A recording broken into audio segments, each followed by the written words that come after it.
நஹ்மதுஹு வனஸ்தஈனுஹு வனஸ்தக்ஃபிருஹு வனத்தூபு இலைஹ் வனுஅ்மினு பிஹி வனதவக்கலு அலைஹ் வனஊது பில்லாஹி மின் ஷுரூரி அன்ஃபுஸினா வ மின் ஸய்யிஆத்தி அமாலினா மன் யஹ்திஹில்லாஹு ஃபலா முதில்ல லஹு வ மன் யுض்லில் ஃபலா ஹாதிய லஹு வ அஷ்ஹது அன் லா இலாஹ இல்லல்லாஹு வஹ்தஹு லா ஷரீக லஹு வ அஷ்ஹது அன்ன நபிய்யனா முஹம்மதன் அப்துஹு வ ரசூலுஹு யா அய்யுஹல்லதீன ஆமனு தக்குல்லாஹ ஹக்க துகாத்திஹி வலா தமூதுன்ன இல்லா வ அன்தும் முஸ்லிமூன் யா அய்யுஹன்னாஸு தக்கு ரப்பக்குமுல்லதீ ஹலகக்கும் மின் நஃப்ஸின் வாஹிதஹ் வ ஹலக மின்ஹா ஸௌஜஹா வ பத்த மின்ஹுமா ரிஜாலன் கஸீரன் வ நிஸாஅ வத்தக்குல்லாஹ அல்லதீ தஸாஅலூன பிஹி வல் அர்ஹாம் இன்னல்லாஹ கான அலைக்கும் ரகீபா யா அய்யுஹல்லதீன ஆமனு தக்குல்லாஹ வ கூலு கௌலன் சதீதா யுஸ்லிஹ் லக்கும் அமாலக்கும் வ யக்ஃபிர் லக்கும் துனூபக்கும்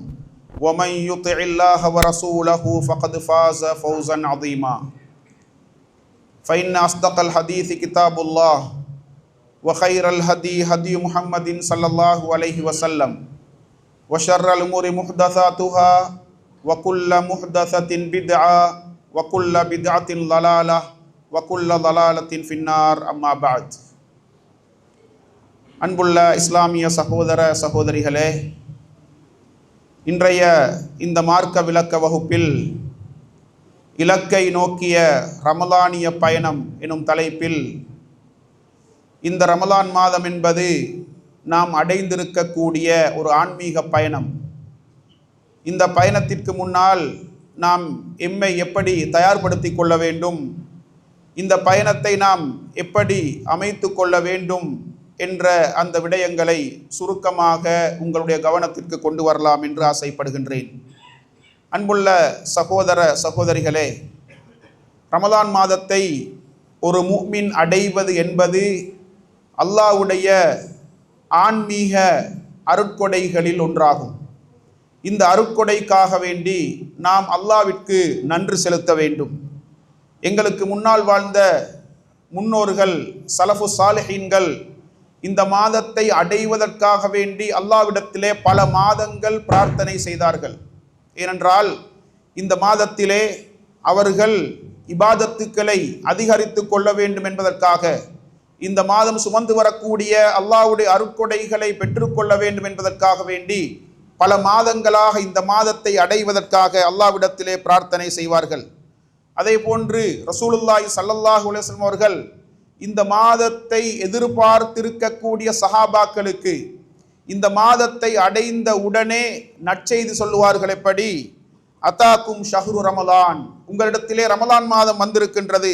ஷஹ்ருன் முபாரக்குன், அது ஒரு பரக்கத்து பொருந்திய மாதம். ஃபரலல்லாஹு அலைக்கும் சியாமஹு, அந்த மாதத்தில் நோன்பு நோட்பதை அல்லாஹ் உங்களுக்கு கடமையாக்கி இருக்கின்றான்.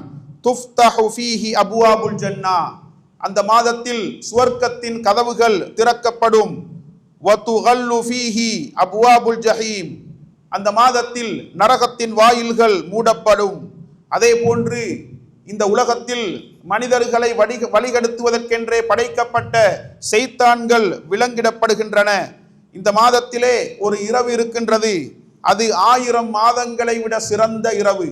அந்த இரவின் பாக்கியங்கள் யாருக்கு தடுக்கப்படுமோ அவர் அல்லாஹ்வுடைய அருட்கொடைகளை விட்டும் தடுக்கப்பட்டவராவார் என்று ரசூலுல்லாஹி ஸல்லல்லாஹு அலைஹி வஸல்லம் அவர்கள் சஹாபாக்களை பார்த்து சொல்லுவார்கள்.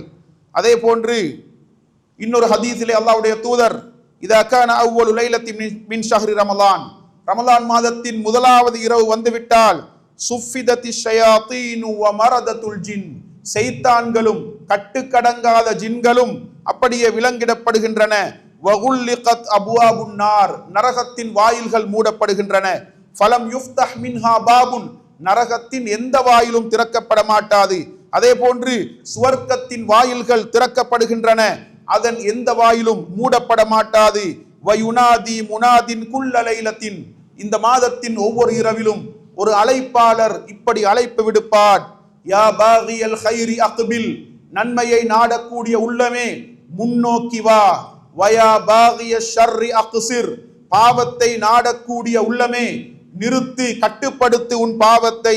வலில்லாஹி உதகாஉ மினன் நார், அல்லாஹ் தஆலா நரகத்திலிருந்து தனது அடியார்களை விடுதலை செய்கின்றான். வதாலிக குல்ல லைலத்தின், ரமலான் மாதத்தின் ஒவ்வொரு இரவிலும் இது நடைபெறுகின்றது என்று ரசூலுல்லாஹி ஸல்லல்லாஹு அலைஹி வஸல்லம் அவர்கள் சஹாபாக்களை பார்த்து சொன்னார்கள். எனவே அன்புள்ள இஸ்லாமிய சகோதர சகோதரிகளே, இந்த மாதம் என்பது சஹாபாக்கள் எதிர்பார்த்திருந்த மாதம். இந்த மாதத்தை அடைய வேண்டும் என்று அல்லாஹ்விடத்திலே பல மாதங்கள் துஆ செய்தார்கள். இந்த மாதத்தை அடைந்து விட்டால் அவர்களை பார்த்து அல்லாஹ்வுடைய தூதர் நற்செய்தி சொல்லுவார்கள். அப்படிப்பட்ட ஒரு சிறந்த மாதத்தை நானும் நீங்களும் அடைந்திருக்கின்றோம். எனவே இந்த மாதம் பரக்கத்து பொருந்திய மாதம். இந்த மாதத்திலே பல்வேறு சிறப்புகள், தனித்துவங்கள் காணப்படுகின்றன. அதே போன்று இந்த மாதத்தில் தான் மக்களுக்கு நேர்வழி காட்டுவதற்காக அல் குர்ஆனை அல்லாஹு தாலா இறக்கி வைத்தான். அல் குர்ஆனுக்கும் இந்த மாதத்திற்கும் மிக நெருக்கமானதோர் தொடர்பு இருக்கின்றது. ஷஹ்ரு ரமலான் அல்லதி உன்சில ஃபீஹில் குர்ஆன், ரமலான் மாதம் என்பது அதில் தான் அல் குர்ஆன் இறக்கப்பட்டது என்று அல்லாஹ் தஆலா அல் குர்ஆனிலே சொல்லி காட்டுகின்றான். அதே போன்று இந்த மாதத்திலே 1000 மாதங்களை விட சிறந்த ஒரு இரவை அல்லாஹ் தஆலா மறைத்து வைத்திருக்கின்றான். இந்த மாதத்தில் அடியார்களுடைய பாவங்கள் மன்னிக்கப்படுகின்றன, சுவர்க்கத்தின் வாயில்கள் திறக்கப்படுகின்றன. இப்படியான ஒரு சிறப்புமிக்க மாதத்தை நானும் நீங்களும் அடைந்திருக்கின்றோம். இந்த மாதத்தை அல்லாஹ் தஆலா நோன்பு கட்டாயம் நாம் நோக்க வேண்டிய ஒரு மாதமாக எமக்கு அடையாளப்படுத்தி இருக்கின்றான். பொதுவாக நாங்கள் நோக்கக்கூடிய நோன்பு 2 வகை. ஒன்று ஃபர்லான நோன்பு, இரண்டாவது சுன்னத்தான நோன்பு. இந்த மாதத்திலே ஒவ்வொரு முஸ்லிமும் கட்டாயம் நோன்பு நோக்க வேண்டும் என்று அல்லாஹ் தஆலா கடமையாக்கி இருக்கின்றான். இந்த நோன்பை பொறுத்த வரைக்கும் அதுவும் கூட பல்வேறு சிறப்புகளை சுமந்து வரக்கூடிய ஒரு தெய்வீக வணக்கமாக, ஒரு உன்னதமான உயர்ந்த இபாதத்தாக இருப்பதை நாங்கள் பார்க்க முடியும். அல்லாஹ் தஆலா ஹதீஸுல் குதுசியிலே எப்படி சொல்கின்றான் என்றால், ஆதமுடைய மகன் செய்யக்கூடிய எல்லா அமலும் அவனுக்குரியது. ஒரு நன்மைக்கு அவன் 700 மடங்கு வரைக்கும் நன்மைகளை அடைந்து கொள்கின்றான். இல்ல ஸௌம், நோன்பை தவிர, ஃபைன்னஹு லீ, அது எனக்குரியது, வான அஜ்ஸி பிஹி, நானே அதற்கு கூலி வழங்குகின்றேன் என்று அல்லாஹ் தஆலா சொல்லி காட்டுகின்றான். எங்களுக்கு தெரியும், பொதுவாக எல்லா இபாதத்துக்களையும், நாம் செய்யக்கூடிய எல்லா வணக்க வழிபாடுகளையும் அல்லாஹ்வுக்காகத்தான் நாம் செய்கின்றோம். எல்லா இபாதத்துக்களுக்கும் அல்லாஹ் தான் கூலி வழங்குகின்றான். ஆனால் எல்லா இபாதத்துக்களில் இருந்தும் அல்லாஹ் தஆலா நோன்பை பிரித்தெடுத்து எப்படி சொல்கின்றான், அது எனக்குரியது, அதற்கு நானே கூலி வழங்குகின்றேன் என்று சொல்லுவதாக இருந்தால், எல்லா இபாதத்துக்களில் இருந்தும் நோன்பு தனித்துவம் பெறுகின்றது. எப்படி என்றால், பொதுவாக ஒரு இபாதத்தை பொறுத்த வரைக்கும் அது இபாதத்து ஃபிஅலின், நாங்கள் செய்யக்கூடிய வணக்கங்கள், சில செயல்களை நாம் செய்ய வேண்டும். ஆனால் நோன்பை பொறுத்த வரைக்கும் இபாதத்து தர்கின், நாங்கள் சில காரியங்களை செய்யாமல் இருப்பதன் ஊடாக அல்லாஹ்வுக்கு இபாதத் செய்வது. எனவே அதை நாங்கள் மனிதர்களுக்கு காட்ட முடியாது. செய்யாமல் விடக்கூடிய காரியங்களை மனிதர்களுக்கு நாம் காட்ட முடியாது. ஒரு செயலை செய்கின்ற பொழுதுதான் மக்களுக்கு காட்டலாம், மக்களுக்கு அதை பார்க்க முடியும். ஆனால் சில காரியங்கள் நாங்கள் செய்யாமல் விடுகின்ற பொழுது அதை மக்களால் பார்க்க முடியாது. அல்லாஹ்வை தவிர வேறு யாரும் அதை அறிய முடியாது. எனவே அல்லாஹ் தஆலா சொல்லுகின்றான், இல்ல ஸௌம் ஃபைன்னஹு லீ, நோன்பை தவிர அது எனக்குரியது, அதற்கு நானே கூலி வழங்குகின்றேன் என்று அல்லாஹ் தஆலா சொல்வதாக இருந்தால், அன்புள்ள சகோதர சகோதரிகளே, நோன்பு என்பது ஏனைய இபாதத்துக்களில் இருந்து தனித்துவம் பெறக்கூடிய ஒரு வணக்கமாக இருக்கின்றது என்பதை நாங்கள் புரிந்து கொள்ள வேண்டும். அதே போன்று இந்த நோன்பிலே பொறுமையின் 3 வடிவங்களும் ஒன்று சேர்வதை நாங்கள் பார்க்க முடியும். பொதுவாக பொறுமை என்பது 3 வகைப்படும். ஒன்று அஸ்ஸப்ரு அலா தாஅத்தில்லாஹ், அல்லாஹ்வுக்கு கட்டுப்படுகின்ற விடயத்தில் நாங்கள் பொறுமையாக இருப்பது. நாங்கள் ஒரு இபாதத்தை செய்வதாக இருந்தால், ஒரு வணக்கத்தை நிறைவேற்றுவதாக இருந்தால், நிறைவேற்றுகின்ற அந்த விடயத்திலே நாங்கள் பொறுமையாக இருக்க வேண்டும். கஷ்டங்கள் வரும், அதிலே அசௌகரியங்கள் ஏற்படும், சிரமங்கள், சுமைகள் ஏற்படும், அவற்றை எல்லாம் நாங்கள் பொறுமையோடு தாங்கிக் கொள்ள வேண்டும். இரண்டாவது அஸ்ஸப்ரு அன் மாசியத்தில்லாஹ், அல்லாஹ்வுக்கு மாறு செய்வதை விட்டும் நாம் விலகுகின்ற பொழுது பொறுமை இருக்க வேண்டும். மனம் கொஞ்சம் அதை செய்யுமாறு எங்களை தூண்டிக் கொண்டே இருக்கும். ஆனால் நாம் பொறுமையாக அல்லாஹ்வுக்கு கட்டுப்பட்டு அந்த பாவங்களை செய்யாமல் இருக்கின்றோம். மூன்றாவது அஸ்ஸப்ரு அலா அக்தாரில்லாஹில் முலிமா, எங்களுக்கு வருத்தத்தை ஏற்படுத்தக்கூடிய, கஷ்டத்தை ஏற்படுத்தக்கூடிய அல்லாஹ்வுடைய அலா கதிர் மீது நாங்கள் பொறுமை காப்பது. இந்த 3 வகையான பொறுமைகளும் நோன்பில் பிரதிபலிக்கின்றது. அப்படியான ஒரு உயர்ந்த வணக்கமாக நோன்பை இஸ்லாம் அறிமுகப்படுத்தி இருக்கின்றது. அதே போன்று நோன்பு இருக்கின்றதே மறுமை நாளில் எங்களுக்காக அல்லாஹ்விடத்திலே பரிந்துரை செய்யக்கூடிய வணக்கமாக இருக்கின்றது. ரசூலுல்லாஹி ஸல்லல்லாஹு அலைஹி வஸல்லம் சொன்னார்கள், நோன்பு இருக்கின்றதே மறுமை நாளில் அல்லாஹ்விடத்திலே அந்த வணக்கத்தை நிறைவேற்றியவர்களுக்காக பரிந்துரை செய்யும் என்று அல்லாஹ்வுடைய தூதர் ஸல்லல்லாஹு அலைஹி வஸல்லம் சொல்லி காட்டினார்கள். அதே போன்று இந்த நோன்பு இருக்கின்றதே, அது நாம் செய்யக்கூடிய பாவங்களுக்கான பரிகாரமாக அமையும் என்றும் இஸ்லாம் எங்களுக்கு வழிகாட்டி இருக்கின்றது. அதே போன்று நோன்பு என்பது ஒரு கேடயமாகும். நாங்கள் பாவமான காரியங்களை செய்வதை விட்டும் எங்களை காத்து கொள்ளக்கூடிய, எங்களை தற்பாதுகாப்பு செய்து கொள்ள முடியுமான ஒரு வணக்கமாக இந்த நோன்பை இஸ்லாம் எங்களுக்கு அறிமுகப்படுத்தி இருக்கின்றது. அதே போன்று நாங்கள் அதிகமாக நோன்பு நோட்பதன் ஊடாக சுவன பிரவேசத்தை அல்லாஹ்விடத்திலே உத்தரவாதப்படுத்திக் கொள்ள முடியும். அதே போன்று நோன்பாளியுடைய வாயிலிருந்து வரக்கூடிய வாடை அல்லாஹ்விடத்திலே கஸ்தூரியை விடவும் மனம் கமலக்கூடியது என்று அல்லாஹ்வுடைய தூதர் சொன்னார்கள். அதே போன்று நாளை மறுமையில் யாரெல்லாம் இந்த உலகத்திலே நோன்பு நோற்றார்களோ அவர்களுக்கு ஒரு விசேடமான வாயிலால் சுவர்க்கம் நுழைவதற்கான வாய்ப்பு வழங்கப்படும். அல்லாஹ்வுடைய தூதர் சொன்னார்கள், ரையான் என்று சொல்லப்படுகின்ற சுவர்க்கத்தின் வாயிலால் நோன்பாளிகளை தவிர வேறு யாரும் சுவர்க்கம் நுழைய முடியாது. ஐன ஸாயிமூன், நோன்பாளிகள் எங்கே என்று அல்லாஹ் தஆலா அழைப்பான். அந்த நோன்பாளிகள் மாத்திரம் தான் அந்த ரையான் என்ற வாயிலால் சுவர்க்கம் நுழைவார்கள். நோன்பாளிகள் நுழைந்து முடிந்ததற்கு பின்னால் அந்த வாயில் மூடப்படும், வேறு யாரும் அந்த வாயிலால் சுவர்க்கம் செல்ல முடியாது என்று அல்லாஹ்வுடைய தூதர் ஸல்லல்லாஹு அலைஹி வஸல்லம் சொல்லி காட்டினார்கள். எனவே அன்புக்குரிய இஸ்லாமிய சகோதர சகோதரிகளே, இந்த ரமலான் மாதம் ஒரு புனிதமான மாதம். அது அல்லாஹ்வுடைய அருட்கொடைகளை சுமந்து வரக்கூடிய மாதம். அதிலே நாம் நோக்கக்கூடிய நோன்பு மிக முக்கியமானது, ஒரு வணக்கம். அதை நாங்கள் இஹ்லாஸோடு மாத்திரமே நிறைவேற்ற முடியும். அந்த நோன்பு பல சிறப்புகளை சுமந்து வரக்கூடிய ஒரு வணக்கமாக இருக்கின்றது. அதே போன்று இந்த நோன்பின் பின்னணியில் அல்லாஹு தஆலா ஒரு இலக்கை வைத்திருக்கின்றான், ஒரு கோலை வைத்திருக்கின்றான், ஒரு குறிக்கோள், ஒரு இலக்கை நாங்கள் இந்த நோன்பினூடாக அடைய வேண்டும் என்று அல்லாஹ் தஆலா எதிர்பார்க்கின்றான். அதனால் தான் அல்லாஹ் தஆலா அல் குர்ஆனிலே சொல்லுகின்ற பொழுது, யா அய்யுஹல்லதீன ஆமனு குத்திப அலைக்குமுஸ் ஸியாமு கமா குத்திப அலல்லதீன மின் கப்லிக்கும் லஅல்லக்கும் தத்தகூன். ஈமான் கொண்டவர்களே, உங்களுக்கு முன்னால் வந்தவர்கள் மீது எப்படி நோன்பு விதியாக்கப்பட்டிருந்ததோ அதே போன்று உங்கள் மீதும் நோன்பு விதியாக்கப்பட்டிருக்கின்றது. லஅல்லக்கும் தத்தகூன், நீங்கள் தக்வா உள்ளவர்களாக மாறலாம் என்பதற்காக. எனவே நோன்பின் இலக்கு தக்வாவாகும். நோன்பின் இலக்கு தக்வாவாகும். எனவே தக்வா என்றால் என்ன? அந்த இலக்கை நாம் சரியாக புரிந்து கொண்டால்தான் இந்த நோன்பின் ஊடாக அந்த இலக்கை இந்த மாதத்தில் அடைவதற்கு முயற்சிக்க முடியும். எனவே தக்வா என்றால், உண்மையான இறையச்சம் என்றால் என்ன என்பதை நாங்கள் தெரிந்து கொள்ள வேண்டும். பொதுவாக இஸ்லாமிய அறிஞர்கள் தக்வாவுக்கு கொடுத்திருக்கக்கூடிய வரைவிலக்கணம் என்னவென்றால், ஒரு மனிதன் தனக்கும் அல்லாஹ்வுடைய தண்டனைக்கும் இடையிலே ஒரு பலமான பாதுகாப்பு வேலியை ஏற்படுத்தி கொள்ள வேண்டும். எதை கொண்டு? அல்லாஹ் தஆலா கடமையாக்கி இருக்கக்கூடியவற்றை செய்வதனூடாகவும் அல்லாஹ் தஆலா தடை செய்திருக்கக்கூடியவற்றிலிருந்து விலகி நடப்பதனூடாகவும் ஒரு அடியான் தனக்கும் அல்லாஹ்வுடைய தண்டனைகளுக்கும் இடையில் ஒரு பலமான பாதுகாப்பு திரையை ஏற்படுத்தி கொள்வதைத்தான் தக்வா என்று இஸ்லாமிய அறிஞர்கள் வரைவிலக்கணப்படுத்தி இருக்கின்றார்கள். அதே போன்று அன்புள்ள சகோதர சகோதரிகளே, மற்றொரு இஸ்லாமிய அறிஞர் தக்வாவுக்கு கொடுத்த வரைவிலக்கணம் என்னவென்றால், அன்தஅமல பிதாஅத்தில்லாஹ் அலா நூரின் மினல்லாஹ் ரஜா ரஹ்மத்தில்லாஹ், நீ அல்லாஹ்வுக்கு கட்டுப்பட வேண்டும். அல்லாஹ்விடம் இருந்து வந்த தெளிவின் அடிப்படையில், அல்லாஹ்விடம் இருந்து வந்த வழிகாட்டலின் அடிப்படையில் நீ அல்லாஹ்வுக்கு கட்டுப்பட வேண்டும். அல்லாஹ்வுடைய ரஹ்மத்தை, கருணையை ஆசை வைத்தவனாக. அதே போன்று தக்வா என்பது வான் தத்ருக மஅசியத்தல்லாஹ் அலா நூரின் மினல்லாஹ் மகாஃபத அஸாபில்லாஹ், அல்லாஹ்வுக்கு நீ மாறு செய்வதை விட வேண்டும். அல்லாஹ்விடம் இருந்து வந்த வழிகாட்டலின் அடிப்படையில், அல்லாஹ்விடம் இருந்து வந்த தெளிவின் அடிப்படையில் அல்லாஹ்வுக்கு மாறு செய்வதை நீ விட வேண்டும். அல்லாஹ்வுடைய தண்டனைக்கு பயந்தவனாக என்று அழகானது ஒரு வரைவிலக்கணத்தை தக்வாவுக்கு ஒரு இஸ்லாமிய அறிஞர் வழங்கி இருப்பதை நாங்கள் பார்க்க முடியும். அதே போன்று ஒரு அரபு புலவர் தக்வாவுக்கு கொடுத்த வரைவிலக்கணம் என்னவென்றால், ஹல்லி துனூப ஸகீரஹா வ கபீரஹா ஃபஹுவ துகா வஅமல் கமாஷின் ஃபௌக அர்தி ஷௌகி யஹ்தரு மா யரா லா தஹ்கிரன்ன ஸகீரதன் இன்னல் ஜிபால மினல் ஹஸா.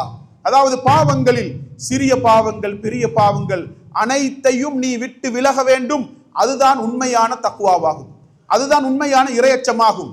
உலகத்தில் நீ எப்படி வாழ வேண்டும் என்றால், முட்கள் நிறைந்த ஒரு பாதையில் ஒரு மனிதன் எப்படி பயணிப்பானோ, எப்படி பாதங்களை மிக மிகவும் கவனமாக பார்த்து பார்த்து எடுத்து வைப்பானோ, அப்படித்தான் இந்த உலகத்தில் நீ வாழ வேண்டும். முட்கள் நிறைந்த ஒரு பாதையில் பயணிக்கக்கூடிய மனிதனை போன்று பூமியில் நீ பயணிக்க வேண்டும். சொல்லிவிட்டு சொன்னார்கள், சிறிய சிறிய பாவங்களை நீ அற்பமாக எடை போடாதே, சிறிய சிறிய பாவங்களை நீ அற்பமாக எண்ணாதே. ஏனென்றால் பெரும் பெரும் மலைகள் சிறிய சிறிய கற்களால் உருவானவை என்று அழகானதொரு வரைவிலக்கணத்தை தக்குவாவுக்கு ஒரு அரபு புலவர் வழங்கி இருப்பதை நாங்கள் பார்க்க முடியும். அன்புள்ள சகோதர சகோதரிகளே, அல்லாஹ் தாலா சொல்லக்கூடிய ஒரு வசனத்திற்கு அப்துல்லா இப்னு மஸ்ஊத் ரலியல்லாஹு அன்ஹு அவர்கள் ரத்தின சுருக்கமானது ஒரு தஃப்சீரை வழங்கி இருக்கின்றார்கள். அல்லாஹ் தாலா சொல்லுகின்றான், யா அய்யுஹல்லதீன ஆமனு இத்தகுல்லாஹ ஹக்க துகாதிஹி, ஈமான் கொண்டவர்களே, நீங்கள் அல்லாஹ்வை உண்மையாக எப்படி தக்வா செய்ய வேண்டுமோ அப்படி நீங்கள் தக்வா செய்யுங்கள் என்று அல்லாஹ் தஆலா சொல்லக்கூடிய வசனத்திற்கு அப்துல்லா இப்னு மஸ்ஊத் ரலியல்லாஹு அன்ஹு அவர்கள் கொடுத்த தஃப்சீர் என்னவென்றால், ஐயுதா ஃபலா யுஸா வயுத்கர ஃபலா யுன்சா வயுஷ்கர ஃபலா யுக்ஃபர், நீ அல்லாஹ்வுக்கு கட்டுப்பட வேண்டும், அவனுக்கு மாறு செய்யக்கூடாது, எப்பொழுதும் அல்லாஹ்வை ஞாபகப்படுத்த வேண்டும், அல்லாஹ்வை மறந்து வாழக்கூடாது, நீ அல்லாஹ்வுக்கு நன்றி உள்ளவனாக நடக்க வேண்டும், நன்றி மறந்து வாழக்கூடாது. அல்லாஹ்வுக்கு கட்டுப்பட வேண்டும், மாறு செய்யக்கூடாது, அல்லாஹ்வை எப்பொழுதும் ஞாபகப்படுத்த வேண்டும், மறந்து வாழக்கூடாது, அல்லாஹ்வுக்கு எப்பொழுதும் நன்றி உள்ளவர்களாக வாழ வேண்டும், நன்றி மறந்து வாழக்கூடாது. இதுதான் உண்மையான தக்வா என்று அப்துல்லா இப்னு மஸ்ஊத் ரலியல்லாஹு அன்ஹு அவர்கள் கூறியிருக்கின்றார்கள். ஒரு நபி தோழர் சொன்ன ஒரு அருமையான கருத்தை நாங்கள் பார்க்கலாம். ஒரு நபி தோழர் சொல்லுகின்றார், நீ பாவம் செய்கின்ற பொழுது அந்த பாவத்தின் அளவை நீ பார்க்காதே, லா தந்துர் இலா சிகரில் மாசியா, அந்த பாவத்தின் அளவு சிறியதுதானே என்று அந்த பாவத்தின் அளவை நீ பார்க்காதே, வலாக்கின் உந்துர் இலா மன் அஸைத், நீ யாருக்கு பாவம் செய்கின்றாய், யாருக்கு நீ மாறு செய்கின்றாய் என்பதை பார். பாவத்தின் அளவு சிறியதா பெரியதா என்று பார்க்காதே, நீ யாருக்கு மாறு செய்கின்றாய். உன்னை இந்த உலகத்தில் படைத்து, உனக்கு போஷித்து, உனக்குரிய வாழ்வாதார தேவைகளை எல்லாம் தந்து ஆரோக்கியமாக இந்த உலகத்தில் உன்னை வாழச் செய்த ரப்புல் ஆலமீனுக்கு நீ மாறு செய்கின்றாய், அதை பார். யாருக்கு நீ மாறு செய்கின்றாய், யாருக்கு நீ பாவம் செய்கின்றாய் என்பதை பார் என்று அழகானது ஒரு கருத்தை பதிவு செய்தார்கள். எனவே அன்புக்குரிய இஸ்லாமிய சகோதரர்களே, இந்த அளவுக்கு கருத்தாளமிக்க தக்வாவை நானும் நீங்களும் இந்த ரமலான் மாதத்தில் நோன்பு என்ற இபாதத்தினூடாக அடைந்து கொள்ள வேண்டும் என்பது அல்லாஹ்வுடைய எதிர்பார்ப்பாக இருக்கின்றது. அந்த இலக்கை நோக்கி நீங்களும் இந்த மாதத்தில் பயணிக்க வேண்டும் என்பதுதான் இஸ்லாத்தின் எதிர்பார்ப்பு என்பதை நாங்கள் மறந்துவிடக் கூடாது. அதே போன்று இந்த மாதத்திலே நாங்கள் நோக்கக்கூடிய நோன்பு பல்வேறுபட்ட பயிற்சிகளையும் பக்குவங்களையும் நமக்கு மத்தியிலே ஏற்படுத்த வேண்டும் என்று இஸ்லாம் எதிர்பார்க்கின்றது. நாங்கள் பொறுமையை கடைபிடிக்க பழகிக்கொள்ள வேண்டும். அதே போன்று ஏழை எளியவர்களுடைய கஷ்டத்தையும் பசியையும் இந்த மாதத்தில் நாங்கள் உணர்ந்து அவர்களுக்கு கருணை காட்டக்கூடியவர்களாக, அவர்களுக்கு இரக்கம் காட்டக்கூடியவர்களாக, அவர்களுக்கு கரம் கொடுக்கக்கூடியவர்களாக, அவர்களுக்கு தோள் கொடுக்கக்கூடியவர்களாக எங்களை நாங்கள் மாற்றிக்கொள்ள வேண்டும் என்ற உன்னதமான பயிற்சிகளை இந்த நோன்பினூடாக இந்த மாதத்தில் எங்களுக்கு இஸ்லாம் வழங்குகின்றது என்பதை நாங்கள் புரிந்து கொள்ள வேண்டும். அதே போன்று அன்புக்குரிய இஸ்லாமிய சகோதர சகோதரிகளே, இந்த மாதத்தின் ஆரம்பத்தில் அல்லது இந்த மாதத்தை அடைவதற்கு முன்னால் நாங்கள் இந்த மாதத்தின் சட்டதிட்டங்களை தெரிந்து கொள்ள வேண்டும். குறிப்பாக நோன்பின் சட்டதிட்டங்களை நாங்கள் படித்துக் கொள்ள வேண்டும். ஏனென்றால் நாங்கள் இந்த மாதத்தை சட்டங்களை தெரியாதவர்களாக கழித்துவிட்டு மீண்டும் அந்த தவறுகளை திருத்திக் கொள்வதற்கு விரும்பினால் அடுத்த வருட ரமலானை எதிர்பார்க்க வேண்டும். ஒரு வருடத்திற்கு பின்னால் தான் எங்களுக்கு சந்தர்ப்பம் கிடைக்கும். எனவே இந்த மாதத்தின் ஆரம்பத்தில் அல்லது இந்த மாதத்தை நாங்கள் அடைவதற்கு முன்னால் இந்த நோன்பின் சட்டதிட்டங்களையும் ரமலான் மாதத்தின் ஒழுங்குகளையும் நானும் நீங்களும் கற்றுக்கொள்ள வேண்டும். அந்த வகையில் அன்புக்குரிய இஸ்லாமிய சகோதர சகோதரிகளே, பொதுவாக இந்த மாதத்திலே நோன்பு நோட்பது என்பது பருவத்தை அடைந்த ஆரோக்கியமான ஒவ்வொரு முஸ்லிமின் மீதும் கட்டாய கடமை என்பதை நாங்கள் மறந்துவிடக் கூடாது. அன்புள்ள சகோதர சகோதரிகளே, பருவத்தை அடைந்த ஆரோக்கியமான ஒவ்வொரு முஸ்லிமான ஆண் மீதும் பெண்ணின் மீதும் இந்த நோன்பு கடமை என்பதை நாங்கள் மறந்துவிடக் கூடாது. இஸ்லாம் அனுமதித்த காரணங்கள் நியாயங்கள் இருந்தால் மாத்திரம்தான் நோன்பை நாங்கள் இந்த மாதத்தில் நோட்காமல் இருக்க முடியும். அப்படிப்பட்டவர்களும் ஏனைய நாட்களில் அந்த நோன்பை கலா செய்ய வேண்டும். ஒரு நோயாளி அவரால் நோன்பு நோக்க முடியாது, அந்த நோயோடு ஒரு தற்காலிக நோயாக இருந்தால் அந்த தற்காலிக நோயோடு இருக்கக்கூடிய அவருக்கு நோன்பு நோக்க முடியாது என்றால் அவர் அந்த நோயோடு இருக்கக்கூடிய காலத்தில் நோக்காமல் இருந்துவிட்டு ஆரோக்கியத்தை அவர் பெற்றுக்கொண்டதற்கு பின்னால், நோய் குணமடைந்ததற்கு பின்னால விட்ட நோன்புகளை கலா செய்ய வேண்டும். அதே போன்று ஒரு பிரயாணிக்கு இஸ்லாம் சலுகை வழங்கி இருக்கின்றது. பிரயாணத்தில் நோன்பு நோட்பது அவருக்கு சிரமமாக இருந்தால் அவர் நோன்பை விட்டுவிட்டு பிரயாணம் முடிந்ததற்கு பின்னால இந்த நோன்பை கலா செய்ய வேண்டும் என்று இஸ்லாம் அவருக்கு கடமையாக்குகின்றது. அதே போன்று ஒரு பாலூட்டக்கூடிய தாய் அல்லது கர்ப்பிணி பெண், அந்த நிலையிலே அவர்கள் நோன்பு நோட்பது சிரமமாக இருந்தால் அந்த காலத்தில் அவர்கள் நோன்பை விடுவதற்கு இஸ்லாம் சலுகை வழங்கி அந்த நோன்பை அவர்கள் ஏனைய நாட்களில் கலா செய்து கொள்ள வேண்டும் என்று இஸ்லாம் வழிகாட்டி இருக்கின்றது. அதே போன்று தொடர் நோயாளிகளாக இருந்தால், கடைசி நோயோடு இருப்பார்கள் சிலர், அவர்களுக்கு அந்த நோய் குணமடையும் என்று எதிர்பார்க்க முடியாது. மௌத்து வரைக்கும் அவர் அந்த நோயோடு தான் இருப்பார். அந்த நோயோடு அவருக்கு நோன்பு நோட்பது சிரமமாக இருந்தால் அப்படிப்பட்டவர்கள் நோன்புக்கு பதிலாக ஃபித்யாவை கொடுக்க வேண்டும் என்று இஸ்லாம் எங்களுக்கு வழிகாட்டி இருக்கின்றது. அதே போன்று அன்புக்குரிய இஸ்லாமிய சகோதர சகோதரிகளே, நோன்போடு இருக்கக்கூடிய நாங்கள் எமது நாவுகளை பாதுகாத்துக் கொள்ள வேண்டும். எமது நாவை நாங்கள் பாதுகாத்துக் கொள்ள வேண்டும். நாம் நினைத்த பேச்சுக்களை எல்லாம் பேச முடியாது. நினைத்தவாறு எமது நாவை நாங்கள் பயன்படுத்த முடியாது.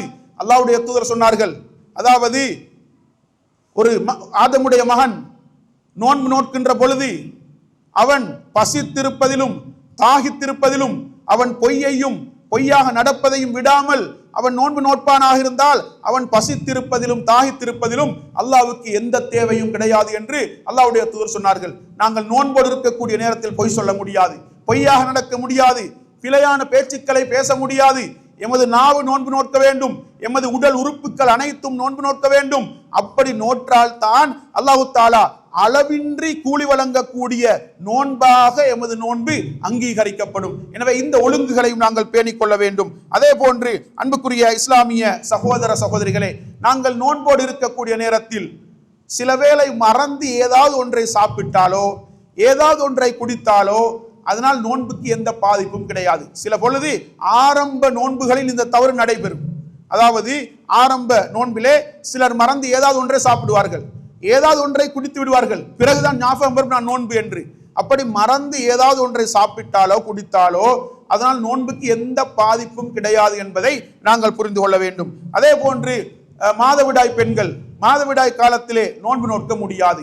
ஆனால் மாதவிடாய் ஏற்பட்ட ஒரு பெண் சுபகுக்கு முன்னால் அவள் சுத்தமாகிவிட்டால் அவள் குளிக்காவிட்டாலும் நோன்பை ஆரம்பிக்க வேண்டும். சுபகுக்கு முன்னால அவள் சுத்தமாகிவிட்டால் அவள் அதாவது குளிக்காவிட்டாலும் நோன்பை ஆரம்பித்து விட்டு சுபகு தொழுகைக்கு முன்னால் அவள் குளித்துக் கொண்டால் போதும். அதே போன்று நோன்பு நோற்றதற்கு பின்னால சுபகுக்கு பின்னால் அவளுக்கு மாதவிடாய் ஏற்பட்டால் அந்த நோன்பை அவளால் தொடர முடியாது. இப்படியான சட்டங்களை இஸ்லாம் சொல்லி இருக்கின்றது என்பதை நாங்கள் புரிந்து கொள்ள வேண்டும். அதே போன்று நாங்கள் சஹருக்கு உணவை உட்கொள்வதை பிற்படுத்த வேண்டும், நோன்பு திறப்பதை முற்படுத்த வேண்டும். இப்படி பலவிதமான சட்டங்களை இஸ்லாம் இந்த நோன்பின் சட்டங்களாக சொல்லி இருக்கின்றன. அதே போன்று எங்களுக்கு வாந்தி வந்தால் நோன்பு முறியாது, வேண்டுமென்று வாந்தி எடுத்தால் நோன்பு முறியும். அதே போன்று உடம்பிலிருந்து இரத்தம் வெளியேறினால் நோன்பு முறியாது, நாங்கள் இரத்தம் குத்தி எடுத்தால் நோன்பு முறியாது. அதே போன்று ஏதாவது ஒன்றை நாங்கள் உட்கொண்டால் நோன்பு முறியும். இப்படி அந்த நோன்பின் சட்டதிட்டங்களை நாங்கள் தெளிவாக புரிந்துதான் இந்த மாதத்தை அடைய வேண்டும், இந்த மாதத்தில் எமது நோன்பை அமைத்துக் கொள்ள வேண்டும். இல்லாவிட்டால் இன்றைக்கு நாங்கள் பார்க்கின்றோம், நிறைய பேருக்கு இன்றைக்கும் உடம்பிலிருந்து ரத்தம் போனால் நோன்பு முறியுமா இல்லையா என்று தெரியாது. அல்லது நாங்கள் இன்றைக்கு ஏதாவது ஒன்றை ஒரு கேஸ் போன்ற ஏதாவது மருந்தை நாங்கள் உள்ளே எடுத்தால் அதனால் நோன்பு முறியுமா இல்லையா என்று எங்களுக்கு தெரியாது. நோன்போடு ஊசி போட முடியுமா என்று இன்று அதாவது பல வருடங்கள் நோன்பு இருப்பார்கள், ஆனால் இந்த சட்டங்கள் தெரியாது. எனவே அன்புள்ள சகோதர சகோதரிகளே, நாங்கள் ஒவ்வொரு வருடமும் இந்த கேள்விகளை சமூகத்திலே இருந்து வரக்கூடிய நிலையை பார்க்க முடியும். நோன்பின் சட்டதிட்டங்களை தெளிவாக இஸ்லாம் சொல்லி இருக்கின்றது. அந்த சட்டங்களை நாங்கள் படித்து நாங்கள் தெளிவோடு இந்த மாதத்தை அடைய வேண்டும், நோன்பை நோக்க வேண்டும் என்ற விடயத்திலே நாங்கள் கவனம் செலுத்த வேண்டும். அதே போன்று அன்புக்குரிய இஸ்லாமிய சகோதர சகோதரிகளே, இந்த மாதத்திலே தக்வா என்ற இலக்கை நோக்கி நாங்கள் பயணிக்க வேண்டும் என்றால் எமது செயற்பாடுகள் எப்படி அமைய வேண்டும், எமது இரவு நேரங்கள் எப்படி கழிய வேண்டும், எமது பகல் பொழுதுகள் எப்படி கழிய வேண்டும் என்று இஸ்லாம் எங்களுக்கு வழிகாட்டி இருக்கின்றது என்பதையும் நாங்கள் தெரிந்து கொள்ள வேண்டும். இந்த மாதத்தில் நாங்கள் நோக்கக்கூடிய நாங்கள் நிறைவேற்றக்கூடிய முதலாவது இபாதத் நோன்பு என்ற வணக்கமாகும்.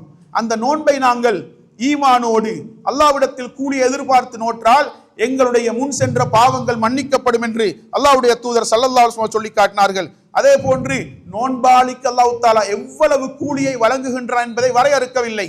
ஏனைய அமல்களுக்கான கூலிகளை இஸ்லாம் வரையறுத்து விட்டு நோன்பை தவிர அது எனக்குரியது என்று அல்லாஹ் தஆலா சொல்லுகின்றான். அதற்கு நானே கூலி வழங்குகின்றேன் என்று சொல்லுகின்றான். எவ்வளவு கூலி வழங்குகின்றான் என்று சொல்லவில்லை. அப்படி அளவு கடந்த கூலியை நாங்கள் பெற்றுக்கொள்ளக்கூடிய வணக்கமாக இந்த நோன்பை இஸ்லாம் எங்களுக்கு அறிமுகப்படுத்தி இருக்கின்றது. அதே போன்று அன்புக்குரிய இஸ்லாமிய சகோதரர்களே, நோன்போடு இருக்கக்கூடிய நேரத்திலே, நோன்பாளியாக இருக்கக்கூடிய நேரத்திலே எமது உடல் உறுப்புகளை நாங்கள் பேணி பாதுகாத்துக் கொள்ள வேண்டும். எமது உடல் உறுப்புகளை நாங்கள் பேணி பாதுகாத்துக் கொள்ள வேண்டும். அதே போன்று வீணான சண்டைகளில் நாங்கள் ஈடுபடக்கூடாது. வீணான சர்ச்சைகளில், விவாதங்களில், வீணான பிரச்சனைகளில் நாங்கள் ஈடுபடக்கூடாது. அதனால்தான் அல்லாஹ்வுடைய தூதர் சொன்னார்கள், அஸ்ஸௌமு ஜுன்னா, நோன்பு என்பது ஒரு கேடயமாகும். நோன்பு என்பது ஒரு கேடயமாகும். ஃபைதா கான யோமு ஸௌமி அஹதிக்கும், உங்களில் ஒருவர் நோன்பாளியாக இருக்கக்கூடிய அந்த நாளிலே, அதாவது ஃபலா யர்ஃபுஸ், அவர் அசிங்கமான அருவருப்பான பேச்சுக்களை பேசக்கூடாது, அசிங்கமான அருவருப்பான காரியங்களில் ஈடுபடக்கூடாது. அதே போன்று வலா யஃப்சுக், பாவங்களை செய்யக்கூடாது. வலா யஜ்ஹல், அறிவீனர்கள் செய்யக்கூடிய காரியங்களில் அவர் ஈடுபடக்கூடாது. ஃபைன் சாப்பஹு அஹதுன் அவ் காத்தலஹு ஃபல்யகுல் இன்னிம்ருன் ஸாயிமுன், யாராவது ஒருவர் அந்த மனிதனுக்கு ஏசினாலோ அல்லது அவரோடு சண்டைக்கு வந்தாலோ நான் ஒரு நோன்பாளி என்று சொல்லி அவர் விலகிக் கொள்ள வேண்டும். எனவே வீணான பிரச்சனைகளில் நோன்பு காலத்தில் குறிப்பாக நாங்கள் ஈடுபடக்கூடாது என்று இஸ்லாம் எங்களுக்கு வழிகாட்டி கொண்டிருக்கின்றது. எனவே இப்படிப்பட்ட நோன்பாக இந்த நோன்பை நாங்கள் ரமலான் காலத்தில் அமைத்துக் கொள்ள வேண்டும். இரண்டாவது வணக்கம், நாம் தற்பொழுது நிறைவேற்றிய இரவு தொழுகை கியாமுல் லைல். அதற்கு பல பெயர்கள் இருக்கின்றன. எப்படி பெயர்களை நாங்கள் சூட்டினாலும் கூட இரவு தொழுகை என்பது ரசூலுல்லாஹி ஸல்லல்லாஹு அலைஹி வஸல்லம் அவர்கள் ரமலான் காலத்திலும் ரமலான் அல்லாத காலங்களிலும் 11 ரக்காத்துக்களை விட அதிகமாக தொழவில்லை என்று ஆயிஷா ரதியல்லாஹு அன்ஹா அவர்கள் கூறுகின்றார்கள். ஆயிஷா ரதியல்லாஹு அவர்களை பொறுத்த வரைக்கும் இந்த உலகத்திலேயே ரசூலுல்லாஹ்வுடைய இரவு தொழுகையை பற்றி மிக கூடுதலாக அறிந்திருந்த ஒரு நபி தோழர் என்பதை நாங்கள் புரிந்து கொள்ள வேண்டும். ஒருமுறை அப்துல்லா இப்னு அப்பாஸ் ரதியல்லாஹு அன்ஹுமா அவர்களிடத்தில் ஒரு மனிதர் வந்து அல்லாஹ்வுடைய தூதரின் இரவு தொழுகையை பற்றி கேட்ட பொழுது அவர்கள் அந்த மனிதருக்கு பதில் சொல்லி இருக்கலாம். அப்படி சொல்லாமல் அவர் அந்த மனிதரை பார்த்து கேட்கின்றார், அலா அதுல்லுக அலா அஅலமின் நாசி பிகியாமின் நபி ஸல்லல்லாஹு அலைஹி வஸல்லம், அல்லாஹ்வுடைய தூதரின் இரவு தொழுகையை பற்றி மிக கூடுதலாக அறிந்திருக்கக்கூடிய ஒரு மனிதரை உனக்கு நான் சொல்லி தரட்டுமா என்று கேட்டுவிட்டு ஈத்தி ஆயிஷா, ஆயிஷாவிடத்திலே செல்லுங்கள் என்று சொன்னார்கள். அந்த ஆயிஷா ரதியல்லாஹு அன்ஹா அவர்கள் கூறுகின்றார்கள், ரசூலுல்லாஹி ஸல்லல்லாஹு அலைஹி வஸல்லம் அவர்கள் ரமலான் காலத்திலும் ரமலான் அல்லாத காலங்களிலும் 11 ரக்காத்துக்களை விட கூடுதலாக தொழுதது கிடையாது. அதிகரிப்பு வரக்கூடாது, குறையலாம், 11ஐ விட குறையலாம், ஆனால் கூட முடியாது. ரசூலுல்லாஹ் கூடுதலாக தொழவில்லை என்பதை மிக தெளிவாக குறிப்பிடுகின்றார்கள். அன்புள்ள இஸ்லாமிய சகோதர சகோதரிகளை, இன்றைக்கு 20 ரக்காத்துக்களுக்கு ஆதாரம் காட்டக்கூடியவர்கள் 2 ஹதீஸ்களை முன்வைப்பார்கள். அதில் ஒரு ஹதீஸ் தான் அப்துல்லா இப்னு உமர் ரலியல்லாஹு அன்ஹுமா அவர்கள் அறிவிக்கக்கூடிய ஹதீஸ், ஸலாத்துல் லைலி மஸ்னா மஸ்னா, இரவு தொழுகை என்பது 2 தொழ வேண்டும். ஃபைதா ஹஷியா அஹதுக்கும் சுப்ஹ ஃபஸல்லா ரக்அத்தன் வாஹிதா தூதிரு லஹு மா கது ஸல்லா, அவர் சுபஹ் தொழுகையை, சுபஹுடைய நேரத்தை அஞ்சினால் தன்னுடைய தொழுகையை ஒற்றைப்படையாக ஆக்கிக் கொள்ளட்டும். எனவே எத்தனையும் தொழலாம், எனவே 20 தொழலாம், 30 தொழலாம், எத்தனையும் தொழலாம் இந்த ஹதீஸ் படி என்று இந்த ஹதீஸை ஆதாரமாக கொண்டு வந்து வைப்பார்கள். ஹதீஸ் துறையிலே ஒரு கோட்பாடு இருக்கின்றது, ராவில் ஹதீஸி அதுரா பிமா ரவா. ஒரு ஹதீஸை அறிவித்த நபி தோழருக்கு தான் அவர் எதை அறிவித்தார் என்பதை பற்றி மிக கூடுதலாக தெரியும். எனவே அந்த வகையில் அப்துல்லா இப்னு உமர் ரலியல்லாஹு அன்ஹு அவர்கள் தான் இந்த ஹதீஸை அறிவிக்கின்றார்கள். அவர்களிடத்தில் ஒரு மனிதர் போய் கேட்கின்றார், மல் முராது பி கௌலி ஸல்லல்லாஹு அலைஹி வஸல்லம் மஸ்னா மஸ்னா, அல்லாஹ்வுடைய தூதர் சொன்னார்களே 2 தொழுங்கள் என்று, அப்படி சொன்ன அந்த வார்த்தையுடைய அர்த்தம் என்ன என்று அந்த நபி தோழரிடத்திலே போய் கேட்ட பொழுது அவர்கள் சொன்னார்கள், ஐ அன் துஸல்லிம மின் குல்லி ரக்காத்தைன், அதாவது நீங்கள் 2 ரக்காத்தில் சலாம் கொடுக்க வேண்டும். ஏன்னா ஆயிஷா ஹதீஸ்ல வருது, யுஸல்லி அர்பஅன் ஃபலா தஸலன் ஹுஸ்னிஹின்ன வ தூலிஹின்ன, 4 ரக்காத்துக்களை தொழுவார்கள், அதன் நீளத்தையும் அழகையும் கேட்க வேண்டாம் என்று சொன்னார்கள். எனவே அந்த 4ஐ முறைய சலாமில் தொழக்கூடாது, 2 தொழ வேண்டும். எனவே அந்த 8 ரக்காத்துக்களை எப்படி தொழ வேண்டும், தொழுகையின் வடிவத்தை சொல்ல வந்த ஹதீஸை ஒழிய எண்ணிக்கையை சொல்ல வந்த ஹதீஸ் அல்ல அது என்பதை அந்த ஹதீஸை அறிவித்த நபி தோழரே அந்த கேட்டு வந்த மனிதருக்கு சொல்லிக் கொடுக்கின்றார்கள். இது முஸ்தஹ்ரஜ் அபி அவானாவிலே வரக்கூடிய ஆதாரபூர்வமான செய்தியாகும். எனவே இந்த ஹதீஸை நாங்கள் எத்தனையும் தொழலாம் என்பதற்கு ஆதாரமாக கொண்டு வர முடியாது. 2வது ஒரு ஹதீஸை கொண்டு வந்து வைப்பார்கள். என்ன ஹதீஸ் என்றால், தற்போது ஞாபகப்படுத்தப்பட்ட ஒரு ஹதீஸ் தான், நீங்கள் அதாவது இமாமுக்கு பின்னால் கடைசி வரைக்கும், இமாம் சலாம் கொடுக்கின்ற வரைக்கும் அவரை பின்துயர்ந்து தொழுதால் குத்திப லஹு கியாமுல் லைலா, இரவு முழுக்க தொழுத நன்மை அவருக்கு எழுதப்படும், இரவு முழுக்க தொழுத நன்மை அவருக்கு எழுதப்படும் என்ற ஹதீஸை அல்லாஹ்வுடைய தூதர் சொல்லி இருக்கின்றார்கள். எனவே இமாமுக்கு பின்னால நாங்கள் கடைசி வரைக்கும் தொழ வேண்டும், இடையில் பிரிந்து செல்லக்கூடாது. என்று சொல்லி எத்தனையும் நாங்கள் தொழலாம் என்ற அந்த வாதத்திற்கு இந்த ஹதீஸை ஆதாரமாக கொண்டு வந்து வைக்கின்றார்கள். எமது பிரச்சனை இமாமை கடைசி வரைக்கும் பின்துயர்வதா அல்லது இடையில் பிரிந்து செல்வதா என்பது அல்ல. இமாமே எத்தனை ரக்காத்துக்களை தொழுவிக்க வேண்டும் என்பதுதான் எமது பிரச்சனை. எனவே அந்த விடயத்திற்கு இந்த ஹதீஸை ஆதாரமாக கொண்டு வர முடியாது. அதே போன்று இன்னொரு ஆதாரத்தை வைப்பார்கள்.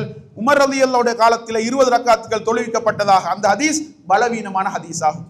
எனவே 11ஐ தாண்டி நாங்கள் தொழலாம் என்பதற்கு எந்த வலுவான செய்தியும் ஹதீஸும் கிடையாது என்பதை நாங்கள் தெளிவாக புரிந்து கொள்ள வேண்டும். இந்த உலகத்திலேயே அல்லாஹ்வுடைய தூதரின் இரவு தொழுகையை பற்றி மிக கூடுதலாக அறிந்திருக்கக்கூடிய ஆயிஷா ரலியல்லாஹு அன்ஹா அவர்கள் தான் அல்லாஹ்வுடைய தூதர் ரமலானிலும் ரமலான் அல்லாத காலங்களிலும் 11 ரக்காத்துக்களை விட கூடுதலாக தொழவில்லை என்ற அந்த செய்தியை சொல்லுகின்றார்கள். எனவே இரவு தொழுகையை நாங்கள் ஈமானோடு அல்லாஹ்விடத்தில் கூலி எதிர்பார்த்து நிறைவேற்றுவதனூடாக எமது முன் சென்ற பாவங்கள் மன்னிக்கப்படுகின்றது. அதே போன்று இமாமை பின்துயர்ந்து நாங்கள் கடைசி வரைக்கும் தொழுவதன் மூலம் இரவு முழுக்க தொழுத நன்மையை நாங்கள் பெற்றுக்கொள்ள முடியும் என்பதையும் நாங்கள் புரிந்து கொள்ள வேண்டும். அதே போன்று இந்த மாதத்திலே தக்வா என்ற இலக்கை நோக்கி பயணிக்கக்கூடிய நாங்கள் நிறைவேற்ற வேண்டிய மற்றொரு முக்கியமான இபாதத்து தான் அல்லாஹ்விடத்தில் அதிகமாக நாங்கள் துஆ கேட்க வேண்டும்.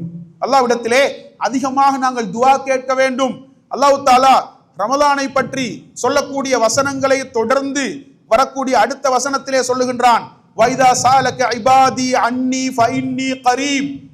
நபியே, என்னுடைய அடியார்கள் என்னை பற்றி உங்களிடத்தில் கேட்டால் நான் மிக அருகாமையில் இருக்கின்றேன். உஜீபு தஅவத்தத் தாஇ இதா தான். அழைக்கக்கூடியவன் என்னை அழைத்தால் அவருடைய அழைப்புக்கு நான் பதிலளிப்பேன் என்று அல்லாஹ் தஆலா சொல்லுகின்றான். எனவே நாங்கள் துஆ கேட்க வேண்டிய மாதமாகும் இந்த ரமலான் மாதம். நாங்கள் அதிகமாக அல்லாஹ்விடத்திலே எமது தேவைகள், எமது கஷ்டங்கள், எமது பிரச்சனைகளை எல்லாம் அல்லாஹ்விடத்திலே முறையிட்டு நாங்கள் துஆ கேட்க வேண்டிய ஒரு மாதமாக இருக்கின்றது. குறிப்பாக நாம் தொழக்கூடிய இந்த கியாமுல் லைல் தொழுகை, அதுல நீண்ட சுஜூதுகளை நாங்கள் நிறைவேற்றுகின்றோம். அந்த சுஜூதிலே நாங்கள் துஆக்களை கேட்கலாம், அதிகமாக துஆக்களை நாங்கள் கேட்கலாம். அல்லாஹ்வுடைய தூதர் சொன்னார்கள், அதாவது வஅம்ம சுஜூத் ஃபஜ்தஹிது பித்தலப் ஃபகமினுன் அயுஸ்தஜாப லக்கும். சுஜூத் என்பது அதிலே நீங்கள் பிரார்த்தனைகளை தாராளமாக கேளுங்கள், பிரார்த்தனை அங்கீகரிக்கப்படுவதற்கு மிக தகுதியான இடம் என்று அல்லாஹ்வுடைய தூதர் சுஜூதை எங்களுக்கு அறிமுகப்படுத்தினார்கள். எனவே நீண்ட சுஜூதுகளை செய்யக்கூடிய நாங்கள் இந்த சந்தர்ப்பத்தை பயன்படுத்தி அதிகமாக எமது பிரச்சனைகளையும், எமது கஷ்டங்களையும், எமது பொருளாதார நெருக்கடிகளையும், எமது குடும்ப பிரச்சனைகளையும் அல்லாஹ்விடத்திலே முறையிடுவதற்கான ஒரு சந்தர்ப்பமாக இந்த மாதத்தை, இந்த தொழுகையை நாங்கள் பயன்படுத்த வேண்டும். அதே போன்று அன்புக்குரிய இஸ்லாமிய சகோதரர்களே, இந்த மாதத்திலே தக்வா என்ற இலக்கை நோக்கி பயணிக்கக்கூடிய நாங்கள் நிறைவேற்ற வேண்டிய மற்றொரு முக்கியமான வணக்கம் தான் இஅ்திகாஃப் என்று சொல்லப்படுகின்ற வணக்கம். ரசூலுல்லாஹி ஸல்லல்லாஹு அலைஹி அவர்கள் ரமலான் மாதத்தின் கடைசி 10 பள்ளிவாசலில் தங்கியிருந்து முழுமையாக இபாதத்துக்களில் தன்னை ஈடுபடுத்தினார்கள். ரசூலுல்லாஹ்வுடைய மரணத்திற்கு பின்னால ரசூலுல்லாஹ்வுடைய மனைவிமார்கள் கூட பள்ளிவாசலில் இந்த வணக்கத்தை நிறைவேற்றி இருக்கின்றார்கள். எனவே இஅ்திகாஃப் என்ற வணக்கம் ஏன் அல்லாஹ்வுடைய தூதர் அப்படி கடைசி 10 நாட்களையும் பயன்படுத்தினார்கள் என்றால், 1000 மாதங்களை விட சிறந்த இரவு லைலத்துல் கத்ர் அந்த கடைசி 10 தான் மறைந்திருக்கின்றது. 27வது நாளில் தான் லைலத்துல் கத்ர் என்று தெரிந்திருந்தால் அல்லாஹ்வுடைய தூதர் அந்த நாளில் மாத்திரம் பள்ளிவாசலில் தங்கியிருந்து இபாதத்துகள் ஈடுபட்டிருப்பார்கள். நபி அவர்களுக்கே தெரியாது எந்த இரவு என்று. எனவே கடைசி 10 நீங்கள் அந்த லைலத்துல் கத்ரை தேடிக்கொள்ளுங்கள், கடைசி 10 ஒற்றைப்படையான இரவுகளில் லைலத்துல் கத்ரை தேடிக்கொள்ளுங்கள் என்று இந்த சமூகத்திற்கு வழிகாட்டி அல்லாஹ்வுடைய தூதர் கடைசி 10 முழுமையாகவே பள்ளிவாசலில் தங்கியிருந்து இஅ்திகாஃப் என்ற வணக்கத்தை நிறைவேற்றி இருக்கின்றார்கள். அன்புள்ள சகோதர சகோதரிகளை, இன்றைக்கு இந்த வணக்கத்தை நாங்கள் எப்படி பார்க்கின்றோம் தெரியுமா? அதாவது வீடுகளில் இருப்பார்கள், எந்த தொழிலும் செய்யாமல் அப்படியே பென்ஷனாகி வயது முதிர்ந்தவர்களாக வீடுகளிலே முடங்கி கிடப்பார்களே, அவர்கள் செய்யக்கூடிய வணக்கம் தான் இஅ்திகாஃப் என்று அதற்கு ஒரு பிழையான வரைவிலக்கணத்தை நாங்கள் கொடுத்திருக்கின்றோம். அன்புள்ள சகோதரர்களே, வாலிபர்களும் இதை நிறைவேற்ற வேண்டும். இது வயோதிபர்களுக்கு மாத்திரமுரிய வணக்கம் கிடையாது. வாலிபர்கள் குறிப்பாக இளம் பருவத்தில் இந்த வணக்கத்தை நிறைவேற்ற வேண்டும். அல்லாஹ்வுடைய தூதர் சொன்னார்களே, ரஜுலுன் கல்புஹு பில் மசாஜித், பள்ளிவாசலோடு உள்ளம் தொடர்பட்ட மனிதன் அந்த மனிதனுக்கும் நாளை மறுமையில் அல்லாஹ் தஆலா நிழல் வழங்குகின்றான். எனவே வாலிப பருவத்தில், இரத்தம் துடிக்கக்கூடிய அந்த பருவத்தில் இபாதத்துக்களில் ஆர்வமாக நாங்கள் ஈடுபட வேண்டும். எனவே இஅ்திகாஃப் என்ற வணக்கத்தை முடிந்த அளவுக்கு எமது வாழ்க்கையிலே இந்த மாதத்தின் கடைசி 10 நாட்களிலே நிறைவேற்ற வேண்டும். சஹாபாக்கள் நிறைவேற்றி இருக்கின்றார்கள், நபிகளாருடைய மனைவிமார்கள் நிறைவேற்றி இருக்கின்றார்கள். எனவே இந்த சுன்னாவை எமது வாழ்க்கையிலே நாங்கள் கடைபிடிக்க வேண்டும். அதே போன்று தக்வா என்ற இலக்கை நோக்கி பயணிக்கக்கூடிய நாங்கள் இந்த மாதத்திலே அதிகமாக தர்மங்களை செய்ய வேண்டும், அதிகமாக சதக்காக்களை செய்ய வேண்டும். அல் குர்ஆனோடு நெருக்கமானதொரு உறவை இந்த மாதத்தில் நாங்கள் பேணிக் கொள்ள வேண்டும். ரசூலுல்லாஹி ஸல்லல்லாஹு அலைஹி வஸல்லம் அவர்கள் அல் குர்ஆனை ஓதுவதையும் தர்மத்தையும் ஒன்று சேர்த்திருக்கின்றார்கள் இந்த மாதத்திலே. ஆயிஷா ரலியல்லாஹு அன்ஹா கூறுகின்றார்கள், ரசூலுல்லாஹி ஸல்லல்லாஹு அலைஹி வஸல்லம் அவர்கள் இந்த மாதத்திலே ஒவ்வொரு வருடத்திலும் ரமலான் மாதத்திலே அதுவரைக்கும் இறங்கிய வசனங்களையும் சூறாக்களையும் ஜிப்ரீல் அலைஹிஸ்ஸலாம் அவர்களுக்கு ஓதி காட்டுவார்கள். அவர்கள் சரிபார்ப்பார்கள். நபி அவர்கள் சந்தித்த கடைசி ரமலானில் 2 தடவைகள் முழுமையாக அல் குர்ஆனை ஒப்புவித்தார்கள். அந்த நேரத்தில் அல்லாஹ்வுடைய தூதர் புயல் காற்றை விட வேகமாக அதிகமாக தர்மம் செய்யக்கூடியவர்களாக இருந்தார்கள் என்ற செய்திகளை நாங்கள் பார்க்க முடியும். எனவே தர்மத்தை நாங்கள் வழங்க வேண்டிய, அதிகமாக சதக்காக்களை வழங்க வேண்டிய ஒரு மாதமாகவும் அல் குர்ஆனோடு நெருக்கமான உறவை பேணக்கூடிய மாதமாகவும் இந்த ரமலான் மாதத்தை நாங்கள் பார்க்க முடியும். சஹாபாக்கள் இந்த மாதத்திலே அல் குர்ஆனோடு நெருக்கமானதொரு உறவை ஏற்படுத்தி கொண்டார்கள். ஆயிஷா ரலியல்லாஹு அன்ஹா அவர்கள் சுபஹுக்கு பின்னால அல் குர்ஆனை ஓதுவார்கள். சூரியன் உதித்து விட்டால் பகல் நேரத்தில் போய் தூங்குவார்கள். இப்படி இரவு நேரத்தை இபாதத்துக்களுக்காக கழிக்கக்கூடியது ஒரு நடைமுறை சஹாபாக்களுக்கு மத்தியில் இருந்திருக்கின்றது. அதே போன்று ஒரே நாளில் குர்ஆனை ஓதி முடித்த சஹாபாக்களை நாங்கள் பார்க்கலாம். ரமலான் மாதத்திலே 2 நாட்களுக்கு ஒரு தடவை குர்ஆனை ஓதி முடித்தவர்கள், 3 நாட்களுக்கு ஒரு தடவை அல் குர்ஆனை ஓதி முடித்தவர்கள், இப்படி பல சஹாபாக்களை நாங்கள் பார்க்க முடியும். இமாம் மாலிக் ரஹிமஹுல்லாஹ் அவர்கள் ரமலான் மாதம் வந்துவிட்டால் ஹதீஸ் வகுப்புகளை எல்லாம் விட்டுவிட்டு அல் குர்ஆனோடு தனது தொடர்பை ஏற்படுத்திக் கொள்வார்கள். இப்படி பல முன்னோர்களை நாங்கள் பார்க்க முடியும். பொதுவாக ஒரு சட்டம் இருக்கின்றது, 3 நாட்களுக்கு குறைந்த காலத்தில் குர்ஆனை ஓதி முடிக்க முடியாது என்ற ஒரு சட்டம் இருக்கின்றது. ஆனால் இப்னு ரஜப் அல் ஹம்பலி ரஹிமஹுல்லாஹ் அவர்கள் சொல்லுகின்றார்கள், அதாவது இந்த சட்டத்தில் இருந்து சிறப்பு மிக்க ரமலான் போன்ற காலங்களில் விதிவிலக்கு அளிக்கப்படுகின்றது. அதனால் தான் சஹாபாக்கள் ஒரே நாளில் குர்ஆனை ஓதி முடித்தார்கள், 2 நாட்களில் குர்ஆனை ஓதி முடித்தார்கள். அதே போன்று மக்கா மதீனா போன்ற சிறப்பு மிக்க இடங்களுக்கு வெளியே இருந்து யாராவது சென்றால் அவர்களுக்கு இந்த சட்டத்திலிருந்து விதிவிலக்கு அளிக்கப்படுகின்றது. அவர்கள் 3 நாட்களுக்கு குறைந்த காலத்தில் முழு குர்ஆனை ஓதி முடிக்கலாம் என்ற அழகானது ஒரு கருத்தை பதிவு செய்கின்றார்கள். எனவே அன்புக்குரிய இஸ்லாமிய சகோதர சகோதரிகளே, நாங்கள் குறைந்தபட்சம் ஒரு முறையாவது எமது வாழ்க்கையில் ஒரு முறையாவது இந்த ரமலான் மாதத்திலே குர்ஆனை ஓதி முடிக்கக்கூடியவர்களாக இருக்க வேண்டும். இந்த மாதத்திலே ஒரு முறையாவது முழு குர்ஆனை ஓதி முடித்தவர்களாக எங்களை நாங்கள் ஆக்கிக் கொள்ள வேண்டும். மனதில் கையை வைத்து கேட்டு பாருங்கள், இதுவரைக்கும் குர்ஆன் எத்தனை ஜுஸுக்களை நாங்கள் ஓதி முடித்திருக்கின்றோம்? ரமலான் ஆரம்ப நாட்களை நாங்கள் கழித்து விட்டோம், இதுவரைக்கும் எத்தனை ஜுஸுக்களை நாங்கள் ஓதி முடித்திருக்கின்றோம்? இதுவரைக்கும் குர்ஆனை தொடாதவர்கள் நம்மிலே இருக்கின்றார்கள். அல்லாஹ் பாதுகாக்க வேண்டும். அன்புள்ள சகோதரர்களே, ஏனைய காலங்களில் நாங்கள் குர்ஆனை புறக்கணிக்கின்றோம். ஆனால் ரமலான் மாதத்திலாவது குர்ஆனை எடுத்து நாங்கள் ஓத வேண்டும், அதற்கு நேரத்தை ஒதுக்கிக் கொள்ள வேண்டும். அந்த குர்ஆனை ஓதுவதற்கான நேரத்தை நாங்கள் வகுத்துக் கொள்ள வேண்டும். அன்புள்ள சகோதரர்களே, ஒரு நாளைக்கு ஒரு ஜுஸையாவது நாங்கள் ஓதி முடித்தால் ரமலான் முடிகின்ற பொழுது ஒரு முறையாவது குறைந்தபட்சம் குர்ஆனை ஓதி முடித்தவர்களாக நாங்கள் மாற முடியும். எனவே குர்ஆனோடு நெருக்கமான உறவை நாங்கள் பேணிக் கொள்ள வேண்டிய ஒரு மாதமாக இந்த ரமலான் மாதம் இருக்கின்றது என்பதை நாங்கள் புரிந்து கொள்ள வேண்டும். அதே போன்று தக்வா என்ற இலக்கை நோக்கி இந்த மாதத்தில் பயணிக்கக்கூடிய நாங்கள் இந்த மாதத்தில் நிறைவேற்ற வேண்டிய மற்றொரு வணக்கம் தான் உம்ரா என்று சொல்லப்படுகின்ற வணக்கம். அன்புள்ள சகோதரர்களே, யாருக்கெல்லாம் அல்லாஹ் தஆலா பொருளாதார வசதியை கொடுத்திருக்கின்றானோ அவர்கள் அந்த பொருளாதாரத்தை பயன்படுத்தி ரமலான் மாதத்தில் உம்ராவுக்கு செல்வதனூடாக மிகச்சிறந்த கூலியை பெற்றுக் கொள்ள முடியும். ரசூலுல்லாஹி ஸல்லல்லாஹு அலைஹி வஸல்லம் அவர்கள் ஹஜ்ஜத்துல் வதாவை முடித்துவிட்டு மதீனாவுக்கு திரும்புகின்றார்கள். அங்கே ஒரு அன்சாரி பெண்ணை பார்க்கின்றார்கள். ஏன் நீங்கள் எங்களோடு ஹஜ்ஜுக்கு வரவில்லை என்று கேட்ட பொழுது அந்த பெண்மணி சொல்லுகின்றாள், அதாவது எங்களிடத்திலே ஒரு ஒட்டகம் தான் இருக்கின்றது, அதில் என்னுடைய கணவர் சென்று விட்டார், இன்னொரு ஒட்டகம் இருக்கின்றது, அந்த ஒட்டகத்தை வைத்துத்தான் எங்களுடைய விவசாய நிலங்களுக்கு நாங்கள் நீர் பாய்ச்சுகின்றோம், எனவே எனக்கு வருவதற்கு வாகன வசதி இருக்கவில்லை என்று சொன்ன பொழுது ரசூலுல்லாஹி ஸல்லல்லாஹு அலைஹி வஸல்லம் அவர்கள் அந்த பெண்ணை பார்த்து சொன்னார்கள், அப்படியா, ரமலான் மாதம் வந்துவிட்டால் நீங்கள் அதிலே ஒரு உம்ராவை நிறைவேற்றுங்கள். ஃபைன்ன உம்ரத்தன் ஃபீ ரமலான தஅதிலு ஹஜ்ஜத்தன். ரமலானிலே நிறைவேற்றப்படுகின்ற ஒரு உம்ரா ஹஜ்ஜுக்கு சமனானது என்று அல்லாஹ்வுடைய தூதர் ஸல்லல்லாஹு அலைஹி வஸல்லம் அவர்கள் அந்த பெண்ணுக்கு வழிகாட்டினார்கள். எனவே ஹஜ்ஜு செய்ய தவறியவர்கள் குறைந்தபட்சம் ரமலானிலே ஒரு உம்ராவை நிறைவேற்றி ஹஜ்ஜுடைய நன்மையை பெற்றுக்கொள்ள முடியும் என்று அல்லாஹ்வுடைய தூதர் எங்களுக்கு வழிகாட்டி இருக்கின்றார்கள். எனவே பொருளாதார வசதி படைத்தவர்கள் ரமலான் மாதத்திலே உம்ரா என்ற வணக்கத்தை நிறைவேற்றிக் கொள்வதற்கு முயற்சிக்க வேண்டும். அதே போன்று இந்த மாதத்திலே தக்வா என்ற இலக்கை நோக்கி பயணிக்கக்கூடிய நாங்கள் பாவமான காரியங்களை விட வேண்டும். நாங்கள் விட வேண்டும். ஏனைய காலங்களிலும் நாங்கள் பாவம் செய்யக்கூடாது. ஆனால் ரமலான் மாதத்திலே நோன்பை நாங்கள் பாதுகாத்துக் கொள்ள வேண்டும் என்றால், அல்லாஹ்விடத்திலே தக்வா என்ற இலக்கை நாம் அடைய வேண்டும் என்றால், அளவு கடந்த கூலியை நோன்பினூடாக இந்த மாதத்தில் அல்லாஹ்விடத்தில் நாங்கள் பெற்றுக்கொள்ள விரும்பினால் பாவம் செய்வதை முற்றாக நாங்கள் விட வேண்டும். அன்புள்ள சகோதர சகோதரிகளே, ஹலாலான உணவையும் ஹலாலான பானத்தையும் ஹலாலான மனைவியையும் 13 மணித்தியாலங்கள் 14 மணித்தியாலங்கள் நாங்கள் நெருங்காமல் இருக்க முடியும் என்றால், ஹராமான காரியங்களை நாங்கள் நெருங்காமல் இருப்பதற்கான ஒரு பயிற்சியை இந்த நோன்பு எங்களுக்கு வழங்குகின்றது.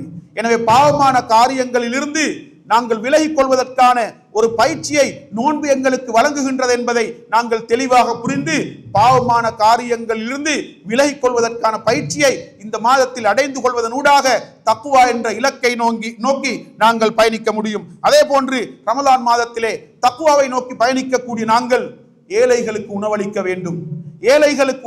வேண்டும். குறிப்பாக நோன்பு திறக்கக்கூடிய வசதிகளை நாங்கள் ஏற்படுத்தி கொடுக்க வேண்டும்.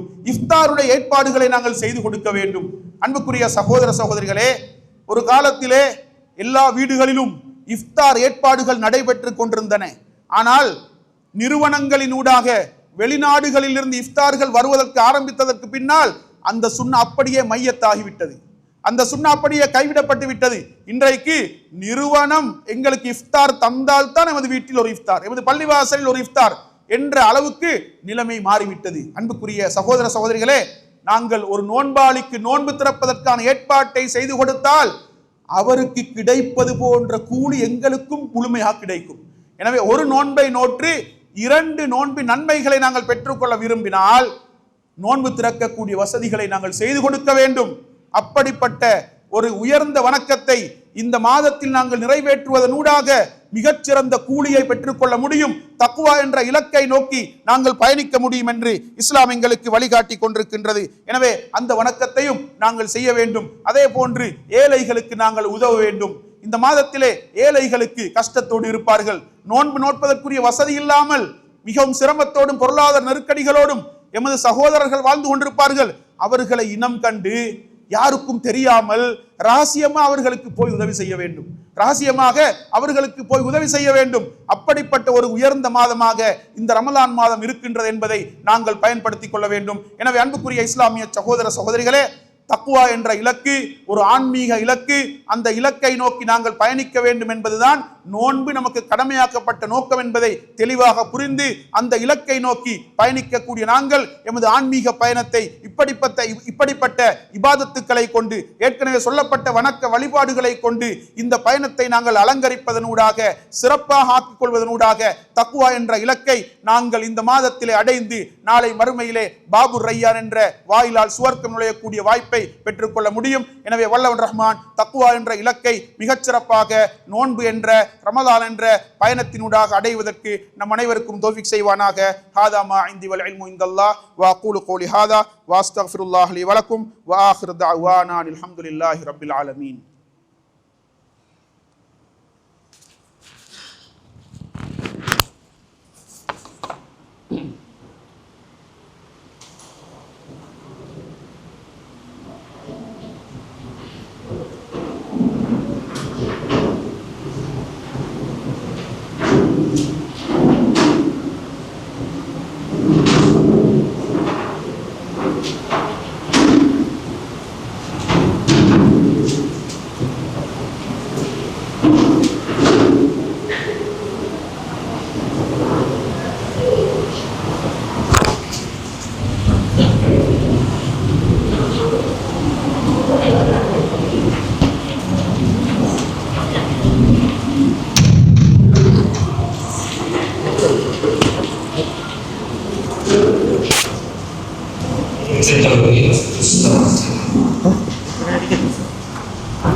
Rekodi.